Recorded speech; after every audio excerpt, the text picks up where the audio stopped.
La République démocratique du Congo, pays de la méga biodiversité. Cependant, cette biodiversité, cette riche biodiversité est confrontée à plusieurs défis, notamment les conflits homme-faune.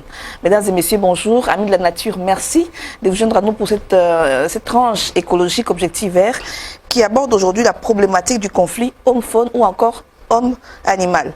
Alors, cette thématique, il va sans dire que c'est une thématique assez importante et qui est d'actualité. Je choisis d'en parler parce que actuellement, dans la République démocratique du Congo, on parle des invasions des éléphants dans les champs des communautés locales. On parle également des personnes tuées par des hippopotames par-ci, par-là. Alors, ce problème est bien réel dans les pays.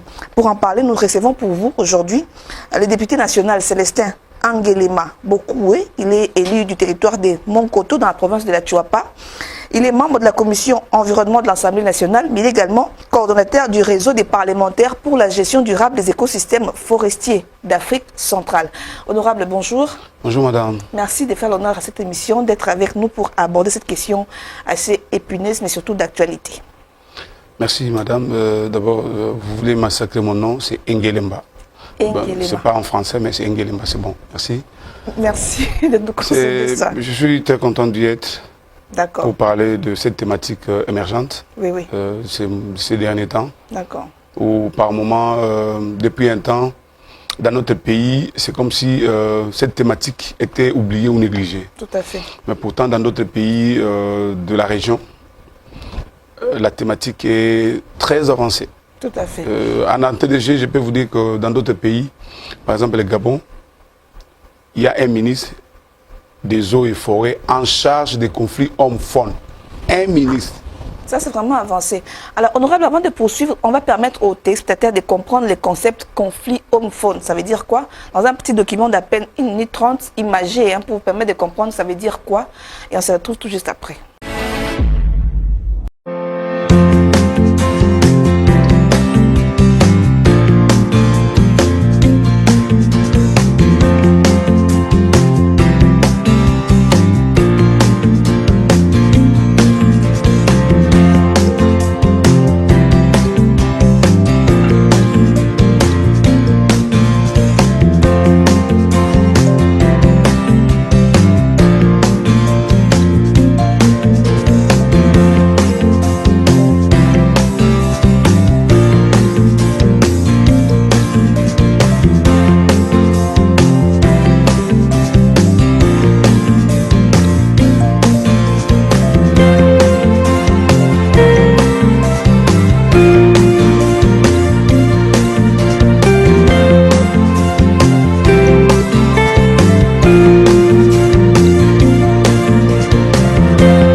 Alors, nous sommes de retour sur ce plateau de circonstances pour aborder cette question du conflit homme-faune avec les députés nationaux Célestin.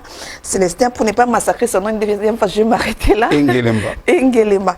Alors, honorable, depuis le 13 juin de l'année en cours, l'Assemblée nationale a déclaré recevable une proposition de loi déposée par vous et qui vise la modification de la loi 14/003 du 11 février 2014 sur la conservation de la nature.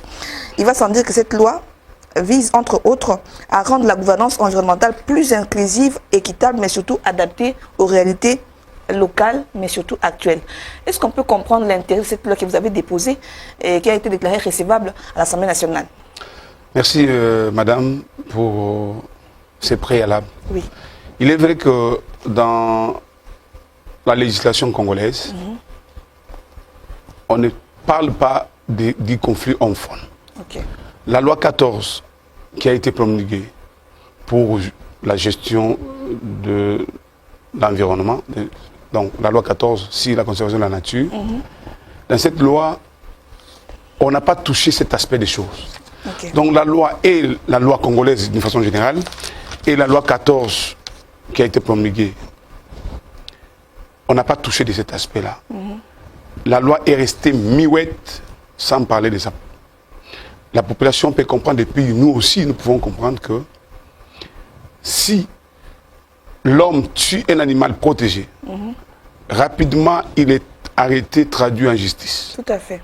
Et là, il a droit à plus de 10 ans de prison, voire 20 ans de prison. Au niveau de la prison d'Indolo ici, Oui. prison de Angenga et partout, il y a des gens qui sont là seulement parce qu'ils ont tué un animal protégé. D'accord. Mais pas le contraire. Mais si un animal protégé tue quelqu'un, Tu es un humain. tu es un humain. Oui, Si oui. un animal protégé tue un humain, Oui. l'État congolais n'arrive même pas. Même pas la police. On ne fait même pas un constat. Il n'y a même pas un PV. Mais qu'est-ce qui se passe alors? Non, non, mais c'est comme ça que je dis. C'était une notion qui était oubliée. D'accord. Et pourtant, aujourd'hui, dans les 26 provinces que nous avons, chaque province enregistre les cas de perte à vie humaine Tout à fait. dû par la pression des animaux protégés. Il y a des gens qui perdent les champs en quantité parce qu'il y a eu des éléphants qui sont arrivés, il y a eu les hippopotames qui sont arrivés. Tout à fait. Et quand il y a des pertes de culture, il y a des pertes de vies humaines, l'État ne parle pas. Ça se limite seulement en dénonciation. Donc on va dénoncer seulement... La population qui dénonce. Oui, la population dénonce, Oui. mais la population est incapable d'agir. De se rendre à la justice. Oui. Et puis l'État aussi est incapable aussi d'intervenir parce que même dans la loi, on doit se baser de quelque chose. Il y a un soubassement juridique. Oui. Il n'y a pas un soubassement juridique et l'État, même si c'est un magistrat chevronné, il va se taire. Donc aujourd'hui, cette loi va finalement, on va dire, résoudre le problème des vides juridiques sur cette question. Oui, d'abord, oui, ça va résoudre les vides juridiques qu'on a connus depuis des années. D'accord. Et puis, je ne veux pas vraiment donner ça à la charge des autres personnes, mais même les partenaires étrangers qui venaient pour nous appuyer, en tout cas, cette thématique n'était pas trop touchée. Tout à fait. Et c'est comme ça qu'il y a eu un vide. Mais présentement, là, comme parlementaire, comme législateur, on a trouvé que non, je devrais certainement amener un plus dans la loi, parce que la vie humaine est dynamique. Nous devrions amener, adapter aux réalités sur le terrain. Et vous allez voir, vous allez remarquer que dernièrement ici, il y a de cela un mois, Oui. à Maïndombe, Oui. il y a un enseignant des humanités, Qui a été tué par un hippopotame. tué par l'hippopotame. Alors, c'est vrai qu'aujourd'hui, la question du conflit homme va au-delà des aires protégées parce que vous êtes sans ignorer, chers téléspectateurs, amis de la nature, que la RDC compte plus d'une 60aine d'aires protégées et autant de réserves naturelles qui abritent des animaux protégés, des animaux qui doivent être strictement protégés parce que l'art civil en dépend. Mais ces animaux, justement, causent également des pertes en vie humaine, nous l'avons dit, causent également la dévastation de certains champs qui impliquent sur l'aspect économique des gens qui vivent autour de ces aires protégées. Mais au-delà des aires protégées, également des personnes qui vivent dans des endroits qui ne sont pas aires protégées, mais qui sont victimes justement de ces animaux. Ouais. Vous disiez, par exemple, dans la prison des Angenga, vous disiez, c'est dans la province de la Tchouapa, Non, non, c'est Mongala. la province de la Mongala. Lissala comme chef-lieu. Donc, alors aujourd'hui, vous qui êtes assez proche de votre base, de là-bas dans le territoire de Monkoto, comment on vit cette situation des conflits hommes là-bas chez vous? Non, non, mais avant que je puisse, je suis député national, avant que je puisse parler de Monkoto, je parle par exemple du territoire de Louisa, Louisa, au Kasaï. au Kasaï. À ces jours, on peut compter plus de 200 morts dans un intervalle de 10 ans où ces gens-là perdent leur vie à cause des hippopotames. Oh là là. Les hippopotames tuent les gens à Louisa comme pas possible. Personne n'en parle. Est-ce qu'il y a une compensation? Est-ce qu'il y a, assiste les familles? Non, mais on peut avoir une compensation comment? Parce que la loi est miouette. C'est comme ça. Nous avons pensé à amener une proposition de loi pour compléter ces vides. Parce que quand vous avez parlé de Monkoto, je commence d'abord par Boyende. Tout à fait. Il y a de cela 2 ans, il y a eu un homme qui a été saccagé par l'hippopotame dans la rivière. C'est non loin du port de l'État. À Monkoto, on a connu au moins 2 jeunes garçons. Il y a la mère d'un garçon qui est ici à Kinshasa où chaque 2 mois, je fais un effort de donner quelque chose. Parce que l'enfant a été tué par l'éléphant. Il n'était pas chasseur. Il n'était pas chasseur, mais il venait de la forêt. En rentrant, il a croisé l'éléphant et il a été tué. Et au Katanga, à Malembankoulou, n'en parlons pas. Au Lomami, n'en parlons pas. Au Grand Katanga, là, on a perdu une maman et 2 filles, des élèves. Les éléphants sont tués. Au Touélé, les éléphants sont saccagés les champs. Comme autour du parc de la Garamba, oui. Non, même en dehors du parc, oui. il y a un problème, des affrontements. Oui. Mais c'est comme si, comme il n'y avait pas une base juridique, alors la question n'était pas éventuelle. Mais aujourd'hui, avec la proposition, nous voulons combler ça pour que l'État aussi puisse certainement tenir compte de ça. Et dans notre proposition de loi, nous avons proposé des mesures où on peut faire la réparation. Parce que certainement, quand il y a un abus comme ça, l'État est civilement responsable de l'animal protégé. Parce que l'État doit justement jouer ce rôle d'arbitre. Oui, mais non, mais l'État est civilement responsable de cet animal-là. Alors, s'il y a un dégât, il y a un abus, c'est l'État qui doit réparer. Mais pour le cas, par exemple, des parcs nationaux qui sont co-gérés ou qui sont en partenariat avec des étrangers, avec des structures étrangères qui gèrent ces parcs, justement, comment ça va se passer? Parce que si c'est l'État qui doit être civilement responsable, alors que ces parcs sont gérés par des partenariats étrangers, comment ça va se régler cette question? Est-ce que votre position a pris en compte cela? Oui, mais non, ça c'est facile. Mais les étrangers qui gèrent nos parcs, ils gèrent les parcs sous l'État congolais. C'est l'État congolais qui les autorise de gérer avec nous, vous savez, honorable, que l'État ne met pas toujours assez de moyens dans la conservation de la nature. Non, mais vous devez comprendre une chose. L'argent que les étrangers amènent dans notre pays ici, parce que naturellement, nous avons la potentialité écologique. C'est comme ça, moi j'ai toujours refusé. Je m'excuse un peu, je suis politique. Je félicite mon président de la République, Félix Antoine Tshisekedi, quand il dit « Nous voulons des projets gagnant-gagnant ». Nous avons la potentialité forestière. Nous avons la potentialité écologique. Amenez votre argent, vous avez 50%, nous avons 50%. Il faut ça. Il faut qu'on puisse avoir des gens qui raisonnent à ce sens. Il ne faut pas toujours négocier en position de faiblesse. Ou par moment, tu dis, la main qui donne, c'est la main qui dit. Non. Parce que l'argent que les étrangers amènent, ils ne vont pas laisser cet argent au Sahel. Non, ils ne vont pas laisser au Sahel parce qu'ils vont jeter cet argent où. Mais ils amènent cet argent parce que nous avons la potentialité naturelle et écologique qui est très importante. Alors cette potentialité fait qu'on puisse amener l'argent ici. Et nous devons, à ce sens, s'il y a un partenariat, on a signé un accord, même qu'il soit étranger, il doit comprendre qu'il y a des lois congolaises à suivre. Ils doivent se conformer à la loi. Oui, ils doivent se conformer à la loi. Mais ils ne se conforment pas parce qu'il y avait un vide. Et comme il y avait un vide, alors les autres profitaient. Les Congolais, tout comme les étrangers, profitaient pour ça. Mais qu'est-ce qui explique, honorable, qu'autant d'années après, depuis 2014, cette loi a été votée, a été modifiée, je crois, en décembre, pour intégrer l'aspect couleur écologique. Comment est-ce qu'on n'a jamais abordé cette question qui est pourtant réelle dans ces pays? Capitale. Capitale même. Et puis, je vous informe que dans d'autres pays, dans les pays de la région, c'est une thématique très importante. Jusqu'à ce qu'un pays comme le Gabon puisse avoir donné la responsabilité à un ministère. Tout à fait. De gérer seulement les conflits hommes-femmes.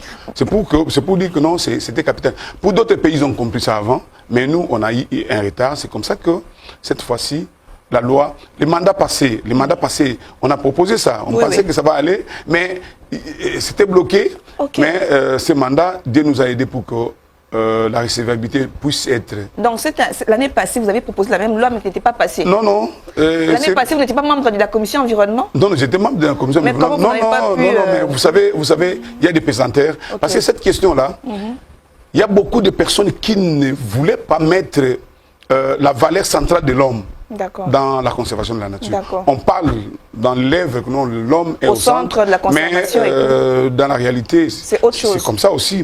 Vous voyez par exemple à Monkoto, les gens disent à Monkoto, pourquoi pas dans toutes les provinces, à Louisa, comme je vous dis là, à Louisa, les gens disent l'État congolais respecte bien l'animal, mais pas l'homme.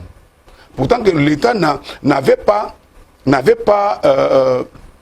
cette loi où il n'y avait pas une disposition qui donnait accès à la justice de mettre la main ou encore de régler. Alors, c'est comme ça que les vides là, on ne pouvait pas créer comme ça. Parce qu'il y a eu un moment où, quand il y a perte de vies humaines ou encore perte de culture, les gens viennent à l'ICCN, soit au niveau de... Les partenaires de l'ICCN? De l'ICCN ou encore au niveau du ministère de l'Environnement. Oui. Mais quand ils arrivent là-bas, le ministère va dire on va te donner l'argent sur quelle ligne. Voilà. ICCN va dire je vais donner l'argent où, la caisse est où. Oui. Pour tirer ces moyens. Pour tirer les moyens pour qu'on puisse faire la réparation. Il n'y en avait pas. On vous a vu, honorable, sur terrain, je crois, aux alentours du parc de la Garamba. Vous y étiez en bon ami de la nature comme vous êtes, pour voir la réintroduction des rhinocéros. Vous avez vu l'engouement de la population qui était autour de cet événement de réintroduction. Mais vous ne pensez pas que la population n'est pas suffisamment sensibilisée pour la protection de ces animaux-là? Parce qu'aujourd'hui, il va sans dire que l'éléphant va ravager les cultures des gens. Mais est-ce que les gens ne savent pas que cet endroit était habité ou était occupé par les éléphants avant qu'ils ne viennent? Est-ce que vous ne pensez pas que votre population, celle que vous défendez justement, n'est pas suffisamment informée sur il faut protéger ces animaux parce que ça en va de l'intérêt de tous? Non, non, mais vous savez, il y a une chose. Il y a, ça c'est ce qu'on appelle dans la loi aussi et dans la vision mondiale, la coexistence. La coexistence a commencé depuis. Depuis la nature de la création, il y a une coexistence entre l'homme et l'animal. Il y a une coexistence. L'homme ne peut pas dire que non, c'est lui-même, mais il est supérieur. C'est vrai qu'il y a quand même une hiérarchie, il y a quand même la préséance. Oui, oui. Mais dans ça, l'homme est au centre de tout. Mais la population voit mal quand nous voulons, l'État tout comme les partenaires, nous voulons trop protéger l'animal, mais tout en négligeant l'homme. Là, ça pose problème. C'est aujourd'hui aussi la même question où les gens se posent. Là où on ne coupe pas du bois, ou bien des arbres, il n'y a pas d'appui.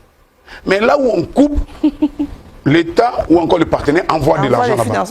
Les gens ne comprennent pas. Donc, si on est bon conservateur, on ne vous motive pas. On ne vous voit pas, on ne vous motive pas.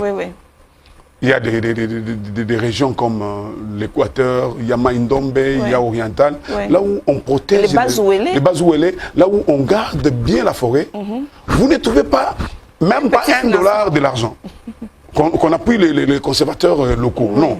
Mais là où on coupe, on dit non, non, il faut reboiser. Tout l'argent va dans les reboisements.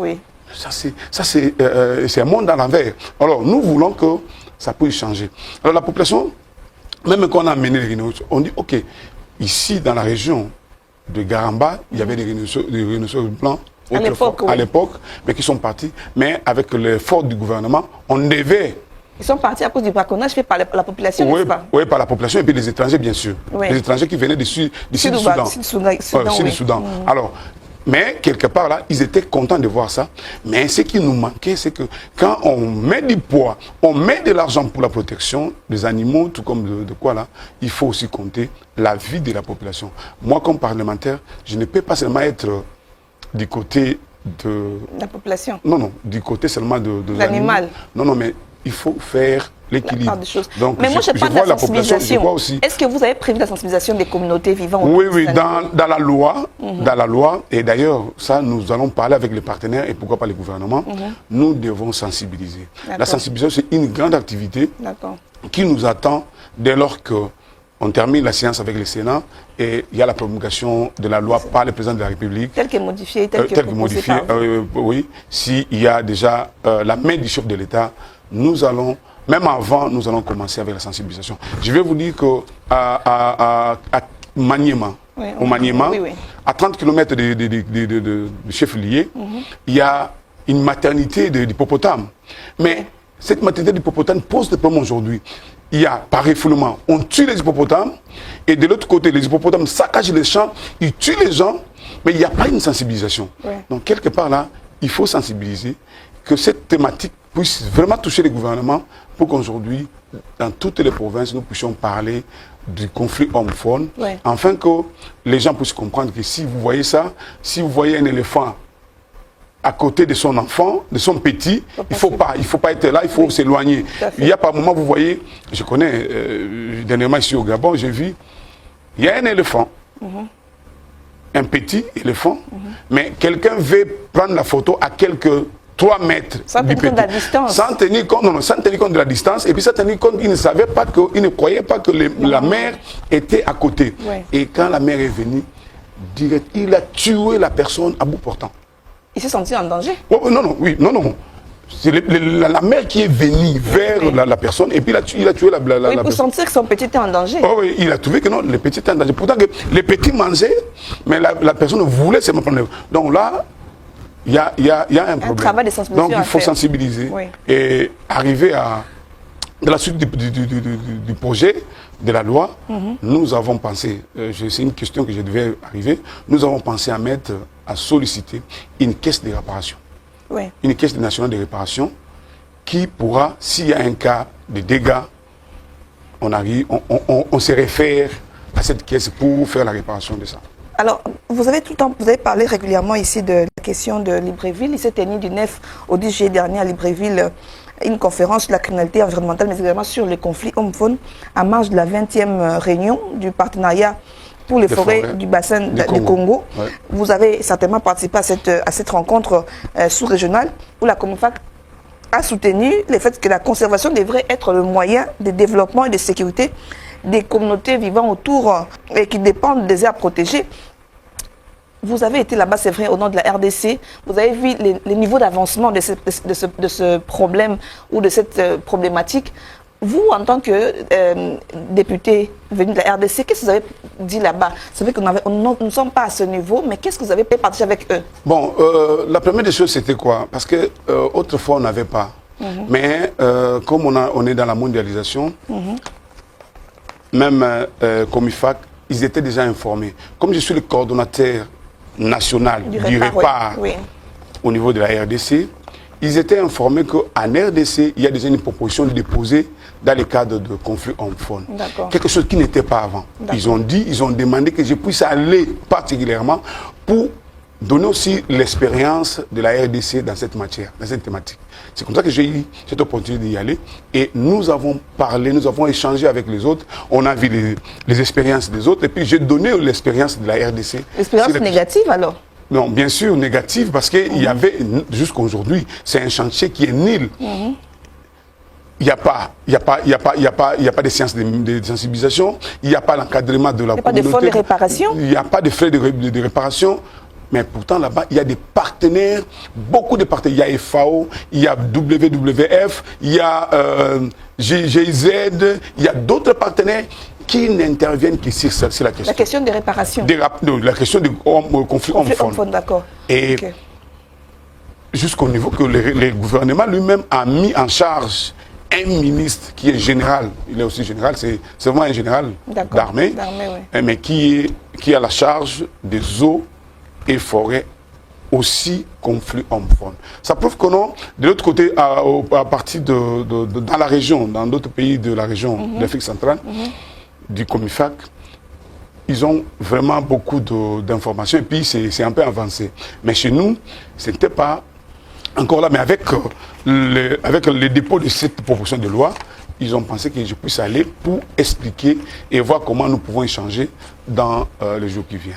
Honorable, je ne vais pas être pessimiste, mais je vais quand même vous dire qu'on doit être réaliste. Il y a autant de propositions de loi qui ont été déposées à l'Assemblée nationale, il y a autant de lois qui ont été d'ailleurs votées, qui ont déjà été promulguées par chef d'État, mais qui posent un problème d'application. Pensez-vous qu'aujourd'hui, on est prêt à résoudre cette problématique et à mettre le moyen, parce qu'il y a un problème de moyens sur la question? Mais je crois que, avec la vision du chef de l'État,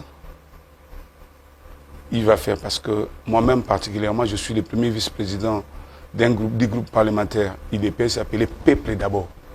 Je suis le premier vice-président Peuple d'abord. Et là où le peuple congolais est en difficulté, je crois que le gouvernement, notre gouvernement actuel, est capable d'agir pour soulager tant soit peu. Honorable, je veux bien que vous soyez autant optimiste, mais je vais quand même vous conduire dans une autre partie de la RDC. Nous sommes à Mangaï, dans le paysage de Mangaï. Nous sommes dans la province du Kwilu. Oui, oui. Alors, dans cette province-là, dans cette partie du pays, il y a ce problème de conflit homme-femme avec les hippopotames qui sont dans la réserve de Mangaï. Oui. Là-bas, il y a une absence totale de l'État. Alors, un endroit comme celui-là, où les gens ne vivent que de l'appui des partenaires, comment voulez-vous qu'aujourd'hui, ils espèrent en votre proposition et qu'ils se disent « Ah, maintenant, on aura une solution à notre problème ». Bien sûr, vous savez, la RDC, c'est un continent. Tout à fait. Nous avons beaucoup de réserves. Et les réserves qui sont un peu en mouvement, ce sont les réserves qui sont appuyées par les partenaires. Mais quelque part aussi, avec la bonne politique environnementale, les ministères peut tant soit peu essayer de voir avec l'organe qui gère les aires protégées, qui est l'ICCN, avoir des réserves qui ne sont pas touchées par les partenaires, voir comment, de façon interne, donner la vie à ces réserves. En parlant de moyens honorables, vous avez prévu de trouver les moyens où pour assurer cette question des réparations? Des réparations. D'abord, il y a le budget de l'État. Dans le budget de l'État, le budget de l'État, on peut avoir un 0,001%. Affecté à cette question. Dans cette caisse, il y a tous les partenaires qui interviennent sur la gestion de l'environnement, sur la gestion de la faune. Mais quand ils amènent leur argent, les gouvernements leur disent, vous amenez votre argent, mais il y a un petit pourcentage que vous devez verser pour ça. Parce qu'on protège le capi, on protège le léopard, on protège les lions, on protège l'éléphant. Hier, je pense qu'il y a déjà 2 semaines, qu'on a connu, le président de la République est venu pour inaugurer le fonds... Crédit Bonobo. Le Crédit Bonobo, hein, fonds Bonobo, Crédit Bonobo. Crédit Bonobo.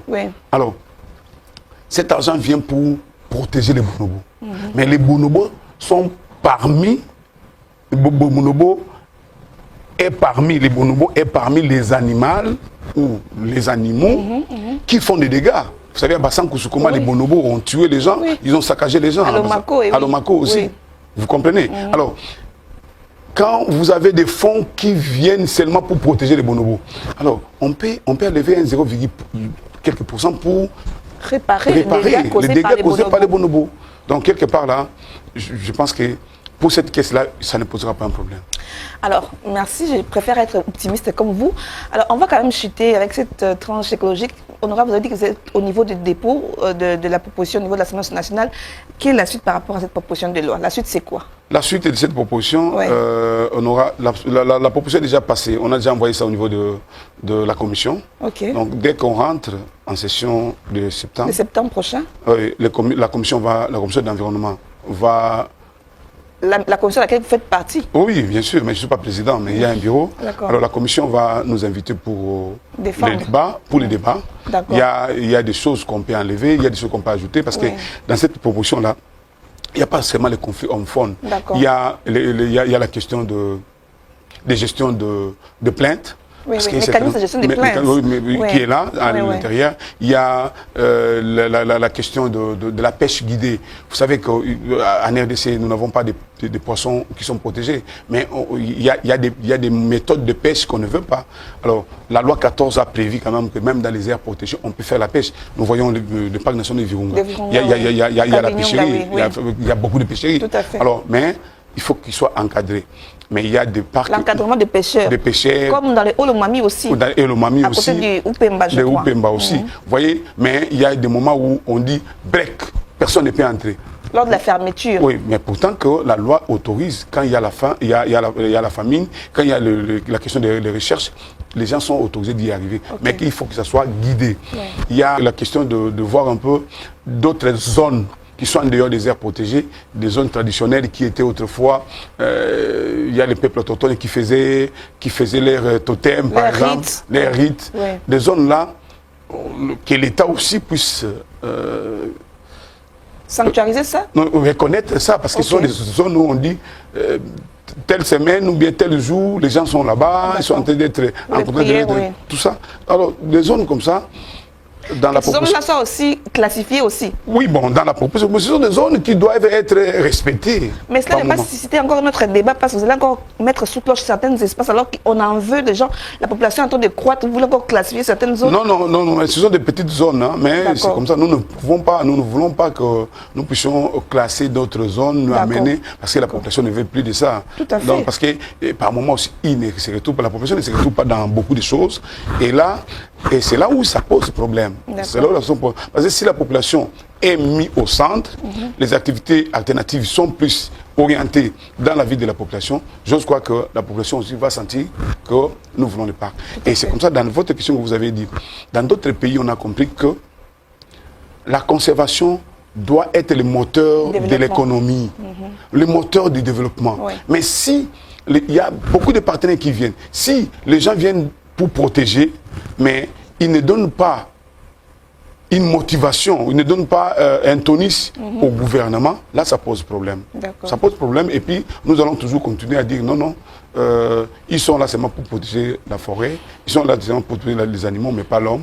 Et là ça n'induit pas aussi le développement et là ça pose problème. Et c'est comme ça que je vis au Gabon, le gouvernement gabonais a donné l'ordre pour que si vous exécutez un travail là-bas, vous devez arranger comment arriver et vous devez arranger l'environnement. La route d'accès. Oui, même si ce n'est pas encore faisable, mais nous pensons qu'en République démocratique du Congo, on va commencer à faire ça.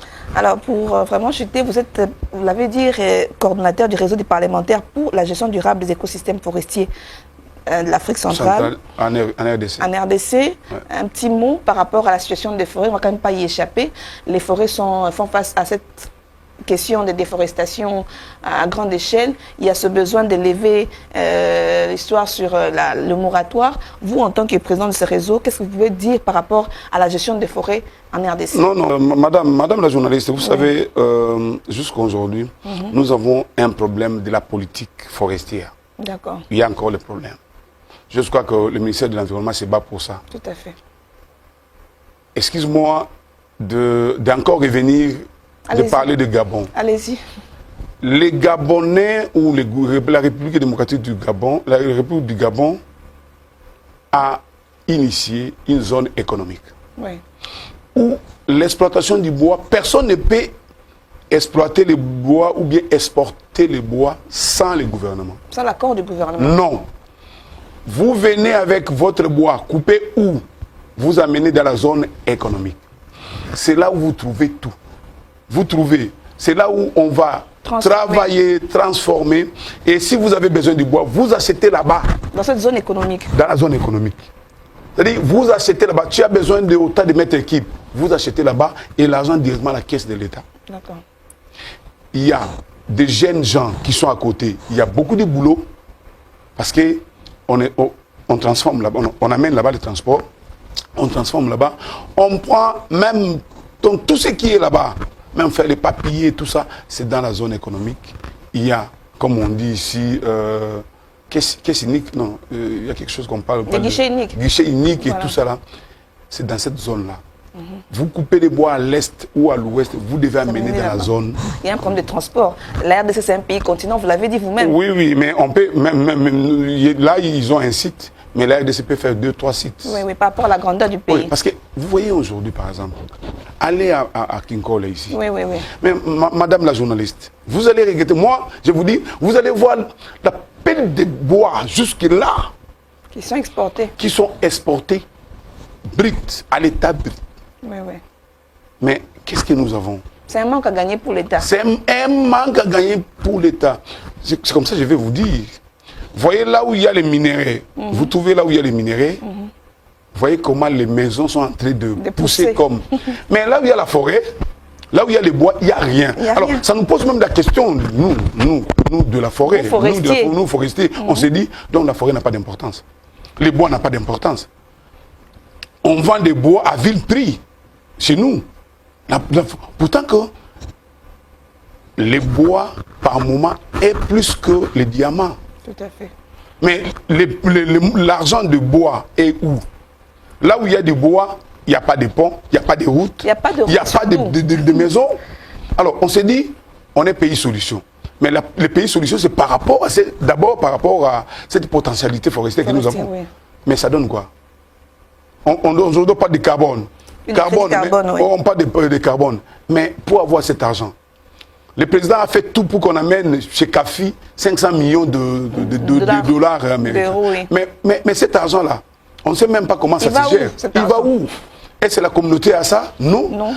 Est-ce qu'il y a une route ici de l'argent du CAFI? Il n'y en a pas. Alors, est-ce qu'on va continuer comme ça? C'est comme s'il y a une... Donc, quelque part là... Qu'est-ce que les Répar fait par rapport à tout ça? Oui, mais c'est ça. Les Répar disent ceci. Nous devons avoir la redistribution équitable de ces ressources-là.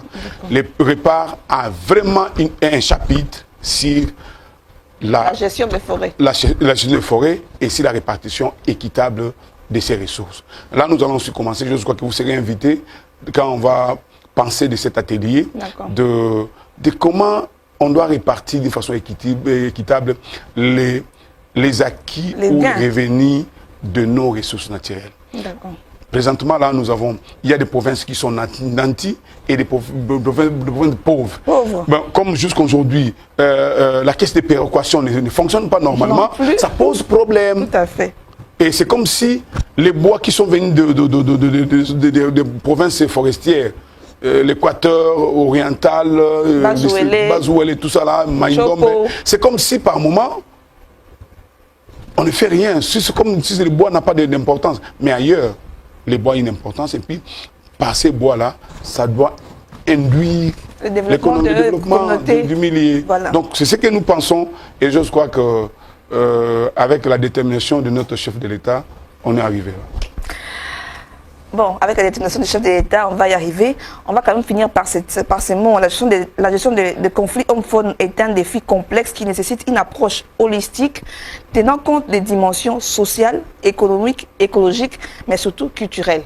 Mesdames et messieurs, cette émission touche à sa fin. Merci à vous de l'avoir suivi. Disons merci à notre invité du jour, l'honorable Célestin Anguelema. J'espère que je ne l'ai pas massacré cette fois-là. Merci d'avoir été avec nous pour échanger cette question et donner la lumière aux amis de la nature qui nous suivent depuis chez eux. Merci à vous une fois de plus. D'ici là, portez-vous bien, prenez soin de vous, mais surtout de votre environnement. Au revoir et à très bientôt.